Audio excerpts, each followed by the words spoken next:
نحمدہ و نصلی علی رسول الکریم اما بعد فاعوذ باللہ من الشیطان الرجیم بسم اللہ الرحمن الرحیم رب اشرح لی صدری ویسر لی امری واحلل عقدۃ من لسانی یفقہوا قولی۔ ہم میں سے کون ہے جسے جنت کے ابدی باغوں میں بسنے کی خواہش نہ ہو؟ جنت کے ابدی باغوں میں ہمیشہ کی صحت، بے مثال خوبصورتی اور بھرپور جوانی کے ساتھ بسنے کی اگر سچی خواہش ہے تو یہاں آپ کو ایک باغ لگانا ہوگا۔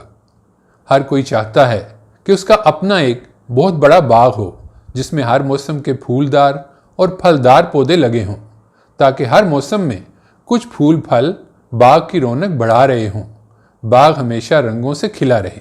ہم سب کو ایک اس سے شاندار موقع میسر ہے، وہ یہ کہ ہم اپنے باطن میں اچھی عادات کے پودے لگائیں اور انہیں پروان چڑھانے میں جٹ جائیں۔ ان کی روزانہ رکھوالی، پانی دینا، کھاد مہیا کرنا، کانٹ چھانٹ، ان کی بڑھوتری کے بارے میں فکر مندی۔ یاد رکھیے، جتنا زیادہ قیمتی پودا اتنا ہی اس کا بیج بڑا درخت بننے میں زیادہ وقت لے گا۔ سبزیاں چند ماہ میں تیار ہو جاتی ہیں، لیکن آم، مالٹا، زیتون کے پودے بھرپور تیار ہونے میں زیادہ وقت یعنی کئی سال لیتے ہیں۔ آپ نے اچھی عادات کے بیج بوئے ہیں، یہ دنیا کے سب سے قیمتی پودے ہیں۔ ان کے پھول کبھی مرجھائیں گے نہیں اور ان درختوں کے پھل کبھی ختم نہ ہوں گے۔ آپ کی محنت کچھ عرصہ میں اس سنگلاخ زمین کو مسکراتے پھولوں اور لہلاتے ہوئے درختوں سے انشاءاللہ بھر دے گی۔ جب یہ پودے تیار ہو جائیں گے تو ان کے پھولوں پھلوں سے ارد گرد بسنے والے بے شمار انسان نفع اٹھائیں گے۔ بعض درخت مثلاً زیتون کئی صدیاں پھل دینے کی صلاحیت رکھتے ہیں۔ انسانوں کے لگائے ہوئے یہ درخت بھی جب خدا سے برکت پاتے ہیں تو ان کی نفع بخشی کی کوئی انتہا نہیں رہتی۔ مثلاً انبیاء علیہ السلام کے لگائے ہوئے درخت کروڑوں اربوں میں بدل گئے ہیں اور ان سے نفع بخشی کے لازوال فیض جاری ہیں۔ بعض عام انسانوں کو بھی خدا نے ان کی اخلاص سے کی گئی کوششوں کا یہ بدل دیا کہ ان کی کوششوں سے اربوں انسانوں نے فائدہ اٹھایا اور قیامت تک اٹھاتے رہیں گے۔ قیامت کے بعد جنت میں یہی پودے ابدی عیش کے باغوں میں بدل جائیں گے، جن کی تازگی لذت نت نئے روپ بدلے گی اور کبھی ان سے جی نہ بھرے گا۔ رہا جاڑ جنکار تو اس کو یہاں ہم جلا ڈالتے ہیں، لیکن وہاں آخرت میں ہمیشہ کی بھڑکتی آگ میں مسلسل جلایا جاتا رہے گا۔ ایک بات اور، پودوں کے شائقین جہاں کوئی خوبصورت پودا ملے اسے اپنے باغ کی زینت بنانا چاہتے ہیں۔ ایسے ہی مومن خدا کی اپنے بندوں کے لیے پسندیدہ صفات قرآن میں تلاش کرتے رہتے ہیں اور جہاں ملیں انہیں اپنے وجود کے باغ کی زینت بنانا چاہتے ہیں، تاکہ ان کا باغ زیادہ سے زیادہ خوبصورت اور نفع بخش بن کر خدا کے ہاں ایک بہترین باغ قرار پائے۔ آج کے لیکچر میں ہم سورہ معارج کی آیت نمبر 19 تا 35 میں بتائی گئی مومنوں کی صفات کا انشاءاللہ مطالعہ کریں گے۔ پہلی 3 آیات میں انکار کرنے والوں کے 3 ناپسندیدہ رویے بیان کیے گئے ہیں، یعنی مومنوں کو سمجھایا گیا ہے کہ تمہیں ایسا نہیں بلکہ ان کے برعکس رویہ اختیار کرنا ہے۔ اس کے بعد مومنوں کی مزید صفات بتا کے آخر میں فرمایا گیا ہے کہ جنت انہی صفات اپنانے والوں کو ملے گی۔ اللہ تعالی ہمیں یہ صفات اپنانے کی توفیق عطا فرمائے، آمین۔ اب ہم آیات کا آغاز کرتے ہیں۔ اعوذ باللہ من الشیطان الرجیم بسم اللہ الرحمن الرحیم۔ آیت نمبر 19 دیکھیے، ان الانسان خلق ہلوعا۔ ترجمہ: حقیقت یہ ہے کہ انسان بہت بے صبرہ پیدا ہوا ہے۔ بعض معاملات میں جلد بازی مطلوب رویہ ہے، مثلاً خطرے سے فوری نکلنے کے لیے، تاہم بعض جگہ یہ عادت سخت نقصان کا باعث بھی ہو سکتی ہے۔ مثلاً زندگی کا مقصد جیسا فیصلہ خوب سوچ سمجھ کر کیا جانا چاہیے۔ آپ صلی اللہ علیہ وسلم نے جب دین کی دعوت دی اور اس کے انکار پر عذاب الہی کے خطرے سے خبردار کیا تو بجائے اس دعوت پر غور کرنے کے انکار کرنے والوں نے فوراً مطالبہ شروع کر دیا کہ وہ عذاب جلد لے آیا جائے۔ یہ ہے وہ بے صبری کا رویہ جس سے یہاں منع کیا گیا ہے۔ آیت نمبر 20 دیکھیے، اذا مسہ الشر جزوعا۔ ترجمہ: اس پر جب مصیبت آتی ہے تو گھبرا اٹھتا ہے، جبکہ مصیبت آنے پہ مومن گھبراتے نہیں، کیونکہ وہ جانتے ہیں کہ یہاں کچھ بھی الل ٹپ یا بے مقصد نہیں ہو رہا۔ خدا کے اذن کے بغیر کوئی مصیبت آ ہی نہیں سکتی، پھر وہ اس قدر مہربان ہے کہ مجھے بلا مقصد تکلیف میں ڈال ہی نہیں سکتا۔ ہر مصیبت یا تو مجھے میری غلطیوں پر متوجہ کرنے آتی ہے، اس صورت میں مجھے اپنی غلطی ڈھونڈنی ہے تاکہ میں اسے دور کر کے اور بہتر اور پاکیزہ انسان بن سکوں۔ اس توجہ دہی کے لیے میں اپنے رب کا شکر گزار ہوں۔ یا مصیبت میرے گناہ جھڑنے کا سبب بن رہی ہے، یا میرے لیے جنت کے بلند مقام کے حصول کا ذریعہ بننے آئی ہے۔ آیت نمبر 21 دیکھیے، وَإِذَا مَسَّهُ الْخَيْرُ مَنُوعًا، ترجمہ، اور جب راحت ملتی ہے تو سخت بخیل بن جاتا ہے۔ نعمت پانے پہ مومن بخیل نہیں ہو سکتا، کیونکہ وہ جانتا ہے کہ دولت، علم، ذہانت جو بھی مجھے ملا ہے وہ خالص خدا کی عطا ہے۔ اس کی شکر گزاری اسے لوگوں میں تقسیم کرنا ہے، نہ کہ اس پر سانپ بن بیٹھنا۔ دولت خیر کے کاموں میں لگاؤں تاکہ صدقہ جاریہ کے نہ ختم ہونے والے سلسلوں کا آغاز کر سکوں۔ علم بانٹوں، اپنی ذہانت سے دوسروں کو فائدہ پہنچاؤں تاکہ میرے لیے لامحدود نیکیوں کے خزانے روز قیامت تک تیار ہو سکے۔ آیت نمبر 22 اور 23 دیکھیے، إِلَّا الْمُصَلِّينَ الَّذِينَ هُمْ عَلَىٰ صَلَاتِهِمْ دَائِمُونَ، ترجمہ، ہاں مگر وہ نہیں جو نمازی ہیں، جو اپنی نماز کی ہمیشہ پابندی کرتے ہیں۔ یعنی ان کی پہلی صفت کبھی کبھار نماز پڑھنا نہیں بلکہ باقاعدگی کے ساتھ نماز پڑھنا ہے۔ اس سے پتہ چلا کہ نفسانی خواہشات کو حدود میں رکھنے اور شیطان کے حملوں سے خود کو بچائے رکھنے کے لیے سب سے ضروری چیز نماز کا اہتمام ہے۔ اسی لیے مومن ہر نماز اپنے وقت پر نہایت پابندی اور پورے اہتمام کے ساتھ پڑھتے ہیں۔ کوئی مصروفیت انہیں اس سے غافل نہیں کر سکتی۔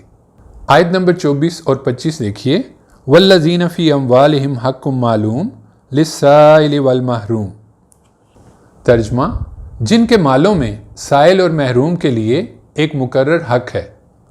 ان کے مال میں سائل یعنی سوال کرنے والے، مانگنے والے، اور محروم جو عزت نفس بچانے کے لیے کسی سے شرم کے مارے سوال نہیں کر سکتا، دونوں کا حق مقرر ہوتا ہے۔ یعنی ان کا رائے خدا میں دینا کسی وقتی ابال کا نتیجہ نہیں ہوتا، بلکہ انہوں نے اپنی آمدن اور خرچ اور بچت کی جیسے دوسری مدیں بنا رکھی ہیں، ایسے ہی ان کے ہاں آخرت بھی ان کے خرچ کی ایک ضروری مد ہے، جیسے بچے کی اسکول کی فیس، جیسے دودھ والے کے پیسے یا کسی خریدے گئے پلاٹ کی ماہانہ قسط۔ ویسے ہی انہوں نے اپنی آخرت کے ٹھکانے کے لیے مستقل ایک رقم ماہانہ خرچ کرنا مخصوص کی ہوتی ہے، اور وہ جانتے ہیں جتنا زیادہ خرچ اتنی جہنم سے نجات کی زیادہ امید، اتنا خوبصورت جنت کا محل اور سہولیات کی فراوانی۔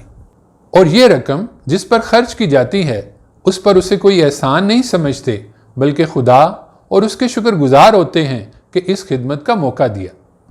ان کے روپے لوگوں سے تعلق بنانے کے لیے نہیں بلکہ اپنے رب سے تعلق بنانے اور اسے بہتر کرنے میں خرچ ہوتے ہیں۔ اس کے لیے انہیں سائل اور محروم کی تلاش ہوتی ہے۔ لوگ بڑے بڑے عہدوں پر براجمان لوگوں کی دعوتیں کرتے اور پھر اس کی تشہیر کرتے ہیں، جبکہ یہ خاموشی سے معاشرے میں وہ افراد ڈھونڈ رہے ہوتے ہیں جن پر خرچ انہیں اپنے رب سے اور قریب کر دے۔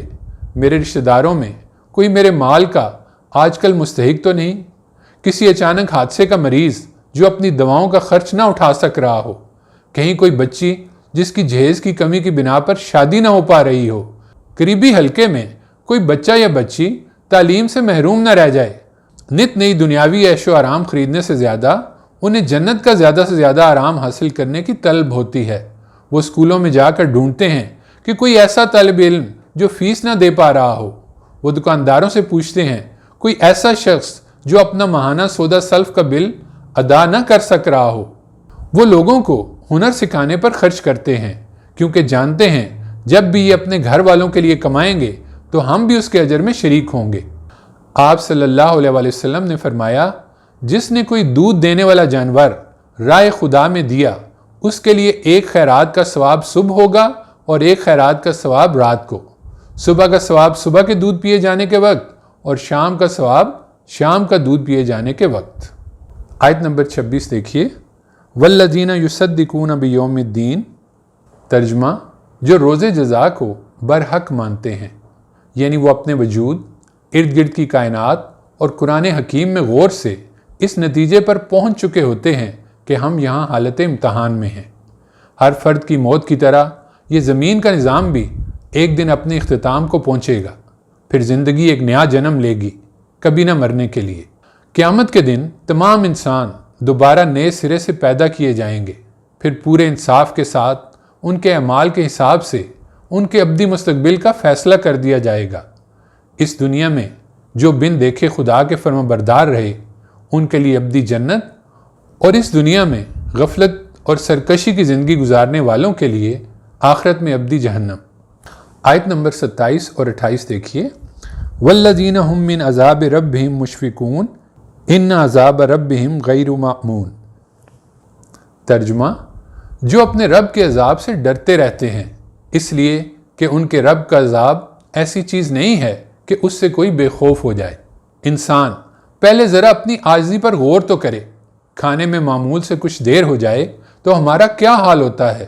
گرمی کی شدت میں ہم چند منٹ پنکھے یا اے سی کے بغیر اور سردی میں ہیٹر کے بغیر نہیں گزار سکتے۔ کبھی چند منٹ دھوئیں میں گزارنا پڑے تو ہمارے ہوش ٹھکانے آ جاتے ہیں۔ ہمارا بدن اس قدر نازک ہے کہ گرمی یا سردی کی ذرا سی شدت مناسب احتیاط نہ ہو تو ہمیں بیمار کر ڈالتی ہے۔ ذرا سا کانٹا چبھنے کی تکلیف ہم برداشت نہیں کر سکتے۔ ایک دو راتیں نیند نہ آنا ہمارے ہوش اڑا دیتا ہے۔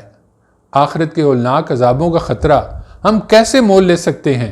کہاں جہنم کی بھڑکتی ہوئی آگ، کھولتے پانی میں تیرنا، آگ پر سیخوں کی طرح تپایا جانا، گندک کے لباس، تارکول میں لتھڑے، 70 ہاتھ لمبی زنجیروں میں جکڑے، جہنم کی چنگاٹ سنتے اس میں ڈالے جانے کے منتظر مجرم۔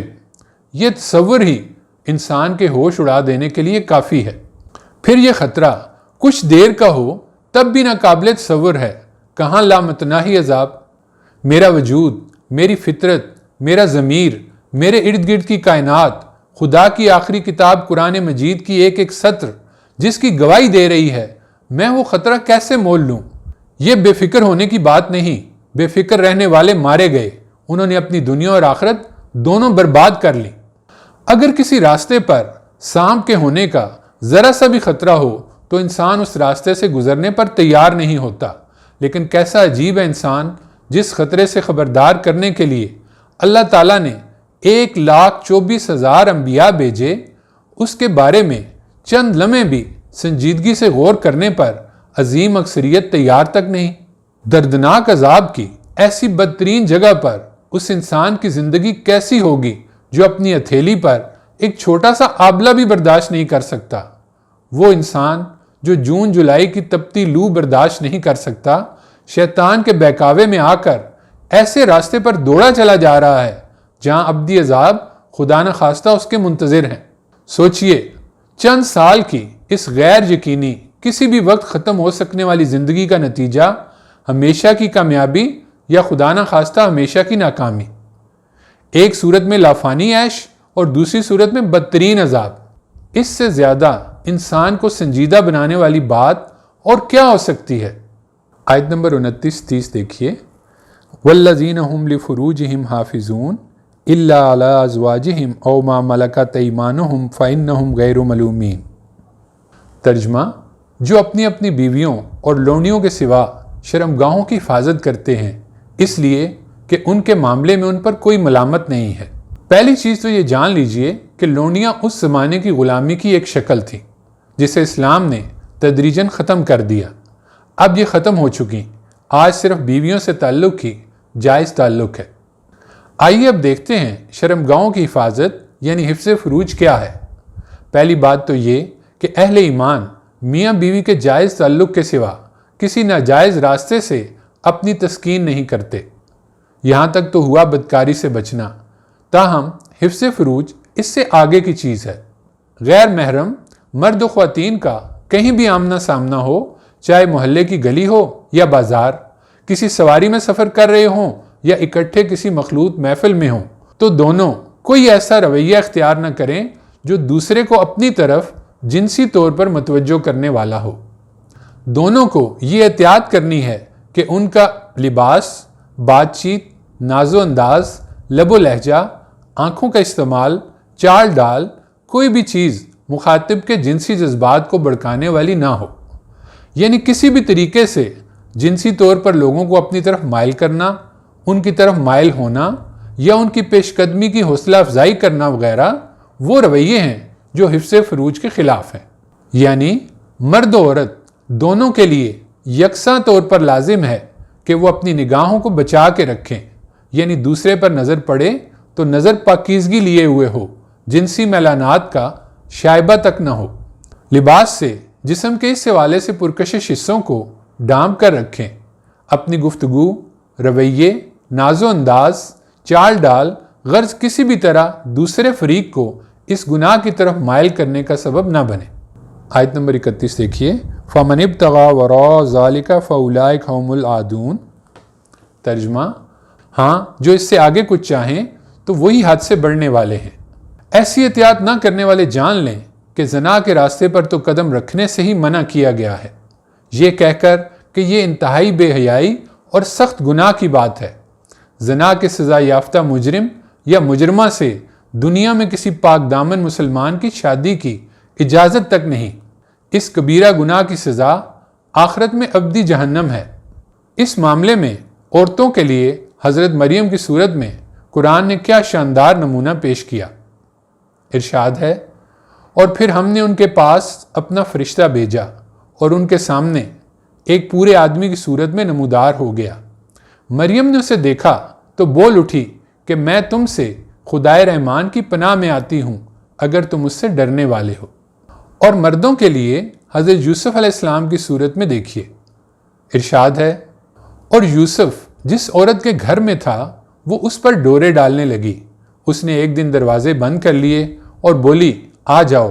یوسف نے کہا خدا کی پناہ، وہ میرا آقا ہے، اس نے مجھے خاطر سے رکھا ہے، میں یہ خیانت نہیں کر سکتا، اس لیے کہ ایسے ظالم کبھی فلاح نہیں پایا کرتے۔ حقیقت یہ ہے کہ اس عورت نے تو یوسف کا ارادہ کر ہی لیا تھا، وہ بھی اگر اپنے رب کی برہان نہ دیکھ لیتا تو اس کا ارادہ کر لیتا۔ اسی طرح ہوا تاکہ ہم اس سے برائی اور بے حیائی کو دور رکھیں، اس میں شبہ نہیں کہ وہ ہمارے برگزیدہ بندوں میں سے تھا۔ آیت نمبر 32 دیکھیے، وَالَّذِينَ هُمْ لِأَمَانَاتِهِمْ وَعَهْدِهِمْ رَاعُونَ۔ ترجمہ، جو اپنی امانتوں اور اپنے عہد کا پاس کرتے ہیں۔ پہلے امانت کے معاملے کو تھوڑا تفصیل سے دیکھیے۔ ہمارے ہاں امانت کو عموماً یہی سمجھا جاتا ہے کہ کسی کا دیا ہوا مال حفاظت کے ساتھ رکھنے اور اسے مقررہ وقت پر واپس کرنے کو امانت کہا جاتا ہے۔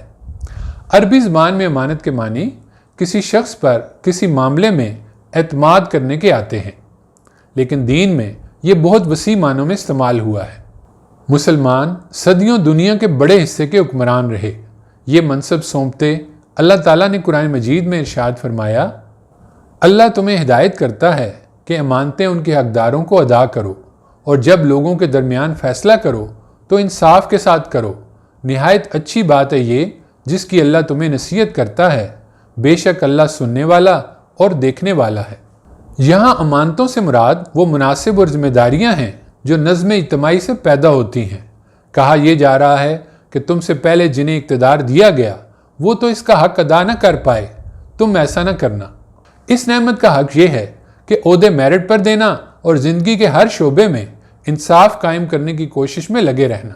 آپ صلی اللہ علیہ وسلم نے فتح مکہ کے موقع پر خانہ کعبہ کی چابی حضرت عثمان بن طلحہ کے حوالے یہی آیت پڑھتے ہوئے کی، یعنی کنجی پر امانت کا اطلاق کیا گیا، جبکہ کنجی کوئی اہم مال نہیں بلکہ خانہ کعبہ کی خدمت کی علامت ہے، جس کا تعلق مال سے نہیں بلکہ عہدے سے ہے۔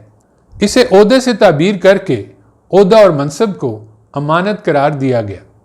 اسی طرح ایک دفعہ آپ صلی اللہ علیہ وآلہ وسلم سے پوچھا گیا قیامت کب آئے گی؟ فرمایا جب امانت ضائع کر دی جائے تو قیامت کا انتظار کرو۔ پوچھا گیا امانت کا ضیاع کیا ہے؟ آپ نے فرمایا جب معاملات اور مناسب نہ اہل لوگوں کے سپرد کر دیے جائیں۔ یہاں بھی دیکھیے عہدے اور مناسب پر امانت کا اطلاق کیا گیا۔ دوسرا، امانتوں کا لفظ جمع کا صیغہ استعمال کر کے اس میں اس نقطے کی طرف اشارہ کر دیا گیا کہ امانت کی مختلف صورتیں ہو سکتی ہیں، ان کی ادائیگی ہر صاحب ایمان پر لازم ہے۔ سورہ توبہ کی آیت 111 میں ارشاد ہے، بے شک اللہ نے مومنوں سے ان کے جان اور مال جنت کے بدلے خرید لیے ہیں، یعنی ایمان لانا اپنی جان و مال اللہ کو بیچنے کا علامتی اظہار ہے۔ جان و مال اللہ تعالیٰ کو بیچنے کے بعد اب وہ ہمارے پاس بطور امانت ہیں۔ ہم نے انہیں اللہ تعالیٰ کے حکموں کے مطابق استعمال کرنا ہے، کیونکہ روز قیامت ان امانتوں کی جوابدہی کرنا ہوگی۔ سورہ انفال میں ارشاد ہے، ایمان والو اللہ اور رسول سے بے وفائی نہ کرو، یہ امانت میں خیانت ہے، اور جانتے بوجھتے اپنی امانتوں میں خیانت کا ارتکاب نہ کرو۔ یعنی اللہ اور اس کے رسول سے اطاعت کا جو عہد باندھ چکے ہو وہ ایک امانت ہے، اس کی خلاف ورزی خفیہ ہو یا اعلانیہ ہر حال میں خیانت ہے۔ امانت صرف کسی کے ہاں رکھے جانے والے مال کی حفاظت کرنے اور اسے لوٹا دینا ہی نہیں، بلکہ ہر وہ چیز جو دوسرے کو اس بھروسے پر سپرد کی جائے کہ وہ اس کا حق ادا کرے گا، امانت ہے۔ کوئی راز کی بات بھی امانت ہے۔ ہمارا جسم اور ہمیں دی گئی تمام چیزیں امانت ہیں۔ مثلا زبان کی امانت کے حوالے سے پوچھا جائے گا، جھوٹ، چغلی، غیبت، کفر، بدعت اور فحش گوئی میں تو استعمال نہیں کی۔ آنکھ حرام دیکھنے کے لیے تو استعمال نہیں کی۔ کان بیہودہ باتیں، بہتان اور جھوٹ سننے میں تو استعمال نہیں ہوئے۔ آخرت کا فکر ماننے والوں کو خدا کی حدود کا پابند بنا دیتا ہے۔ وہ اپنی تمام خواہشات چاہے چھوٹی ہوں یا بڑی، ان کو خدائی حدود میں رکھنے کی کوشش کرتے ہیں۔ وہ جانتے ہیں یہاں کچھ بھی ہمارا اپنا نہیں، سب مالک کا دیا ہے، اور مالک کو جوابدہی کے لیے ہمیں تیار رہنا چاہیے۔ ہمارا جسم، مال، جائیداد، ہر چیز چند سالوں کے لیے دی گئی امانت ہے۔ موت کے بعد ہمیں ان سب کا حساب دینا ہے۔ اگر دنیا میں مالک کے حکموں کا خیال رکھتے ہوئے خدائی نعمتیں استعمال کیں تو نئی بہترین زندگی دے کر ہر پابندی اٹھا لی جائے گی، اور اگر ان صرف چند سالوں میں مالک کے حکموں کی پرواہ کیے بغیر یہ امانتیں استعمال کیں تو آخرت کی بدبختی کا کوئی ٹھکانہ نہ ہوگا۔ عہد کے بارے میں اس سیریز کے چوتھے لیکچر میں ہم تفصیل سے بات کر چکے۔ آئیے کچھ مزید دیکھتے ہیں۔ چند عہد دیکھیے۔ میں آپ کے پاس سپہر 3 بجے تک پہنچ جاؤں گا۔ تقریب شام 6 بجے شروع ہوگی۔ آپ کا مال بدھ شام تک تیار ہوگا۔ آپ کی رقم 10 دسمبر تک واپس لوٹا دوں گا۔ میں اپنی ذمہ داریاں قانون کے مطابق بہترین طریقے سے ادا کروں گا۔ یہ اور ان جیسے بے شمار عہد دن میں بے شمار مرتبہ ہم میں سے اکثر یوں دہراتے ہیں کہ ان کے پورا کرنے کا ذہن میں دور تک کوئی خیال تک نہیں ہوتا۔ تاہم یہ لکھے جا رہے ہیں۔ لوگوں کے ان کے پورا نہ کیے جانے سے جو اذیت پہنچ رہی ہے وہ بھی لکھی جا رہی ہے۔ ایسا نہ ہو جنہیں ہم گناہ تک نہ سمجھ رہے ہوں۔ گناہوں کی یہ بظاہر چھوٹی چھوٹی گٹھڑیاں قیامت کے دن ہمارے اور جنت کے درمیان خدا نہ خواستہ کہیں ناقابل عبور پہاڑوں کی شکل اختیار نہ کر لیں۔ ہر عہد ایک سنجیدہ معاملہ ہے، اسے ہلکا مت سمجھیے، اس کی پوچھ ہوگی۔ یہ خدا کی کتاب میں لکھا ہے اور ایسا ہو کر رہے گا۔ جنگ بدر سے چند دن پہلے حضرت حذیفہ رضی اللہ تعالیٰ عنہ اپنے والد محترم کے ساتھ مکہ مکرمہ سے ہجرت کر کے مدینہ آ رہے تھے۔ کافروں نے روک لیا اور اس وعدے پر مدینہ جانے کی اجازت دی کہ اگر جنگ ہوئی تو تم اس میں حصہ نہیں لوگے۔ حضرت حذیفہ نے وعدہ کر لیا اور مدینہ پہنچ کر آپ صلی اللہ علیہ وسلم کو ساری صورتحال سے آگاہ کر دیا۔ جنگ کا موقع آیا تو حضرت حذیفہ نے عرض کیا، یا رسول اللہ اب ہم کیا کریں؟ آپ نے ارشاد فرمایا، ہم قریش سے کیے گئے وعدے کو پورا کریں گے اور اللہ تعالیٰ سے مدد طلب کریں گے۔ چنانچہ حضرت حذیفہ باوجود خواہش اور افراد کی سخت قلت کے جنگ بدر میں شامل نہ ہوئے۔ امانت اور عہد کے بارے میں آخر میں بس 2 باتیں یاد رکھیے کہ منافق کی نشانیوں میں سے 2 عہد پورا نہ کرنا اور امانت میں خیانت کرنا ہے۔ دوسرا، آپ صلی اللہ علیہ وسلم اپنے خطبوں میں اکثر فرمایا کرتے تھے، اس کا کوئی ایمان نہیں جو امانت دار نہیں، اور اس کا کوئی دین نہیں جو عہد کا پورا کرنے والا نہیں۔ آیت نمبر 33 دیکھیے، والذین ہم بشہاداتہم قائمون۔ ترجمہ، جو اپنی گواہی پر قائم رہتے ہیں۔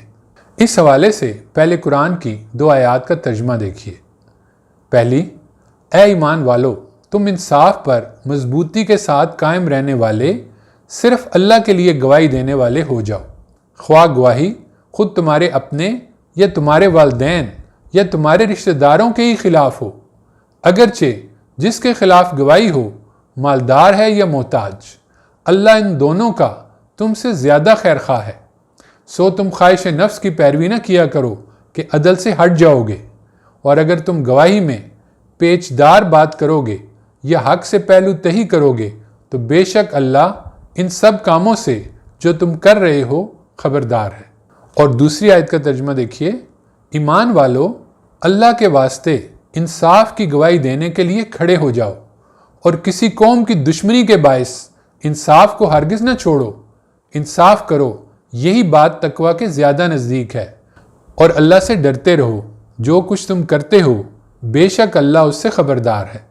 یعنی معاملہ انفرادی ہو یا اجتماعی، ہمیں ہر صورت صرف حق کا ساتھ دینا ہے، اپنوں کی محبت ہو یا دشمنوں کی نفرت، کچھ بھی ہمارے قدم حق کی راہ سے ڈگمگانے کا سبب نہ بن سکے۔ دوسرا، یہ یاد رہے کہ اس معاملے کا تعلق صرف عدالت سے ہی نہیں بلکہ روزمرہ کے تمام معاملات میں حق کی گواہی دینے سے ہے۔ یہ بھی یاد رہے کہ آپ صلی اللہ علیہ وسلم کی موجودگی میں حق و باطل کا فیصلہ کرنا نہایت آسان تھا۔ اللہ کے رسول حق کے نمائندہ تھے۔ اب مسلمان کیسے خوش قسمت ہیں کہ جب بھی دو گروہوں میں جنگ ہو، اگر وہ مسلمانوں کے ہی دو گروہ ہوں تو مخالف فرقہ حق پر نہیں ہوتا، اور اگر جنگ مسلم اور غیر مسلم کی ہو تو پھر غیر مسلم حق پر نہیں ہوتا۔ ہمیں گواہی دیتے ہوئے اپنی ترجیح صرف حق کو بنانے کا حکم ہے۔ وطن، قوم، قبیلہ، رشتے، ناتے، مسلمان ان سے آزاد اور حق اور صرف حق کا پرستار ہوتا ہے۔ کسی کا بھائی یا دوست اگر کہیں جھگڑ رہا ہو تو عام طور پر لوگ اپنے بھائی یا دوست کے ساتھ مل کر اس کے دشمن سے جھگڑا شروع کر دیتے ہیں۔ عدل کا تقاضا یہ ہے کہ آپ پہلے یہ دیکھیں کہ بھائی یا دوست حق پر بھی ہے یا نہیں۔ دوسری صورت میں آپ کو بھائی کو پہلے حق ادا کرنے پر مائل کرنا پڑے گا، ورنہ آپ کو دوسری طرف کھڑا ہونا ہوگا۔ یہی معاملہ ذات، برادری، قبیلہ، قوم، ملک کے حوالے سے اختیار کرنا ہم پر لازم ہے۔ میدان کھیل کا ہو یا جنگ کا، معاملہ چھوٹا ہو یا بڑا، گھریلو ہو یا اجتماعی، سڑک پر ہو یا دفتر میں، ہمیں حق کے ساتھ کھڑا ہونے کا حکم ہے، نہ کہ اپنوں کے ساتھ۔ آیت نمبر 34 دیکھیے، وَالَّذِينَ هُمْ عَلَىٰ صَلَاتِهِمْ يُحَافِظُونَ۔ ترجمہ، اور جو اپنی نماز کی حفاظت کرتے ہیں، یعنی نماز کے فوائد کو برباد کر دینے والی آفات سے نماز کی حفاظت کرتے ہیں۔ آیت نمبر 35 دیکھیے، اولئک فی جنات مکرمون۔ ترجمہ، یہی ہیں جو بہشت کے باغوں میں ہوں گے بڑی عزت کے ساتھ۔ سورہ زمر کی آیت نمبر 73-74 میں اس کو بڑی عمدگی سے تفصیلاً دکھایا گیا ہے۔ آئیے ترجمہ دیکھتے ہیں۔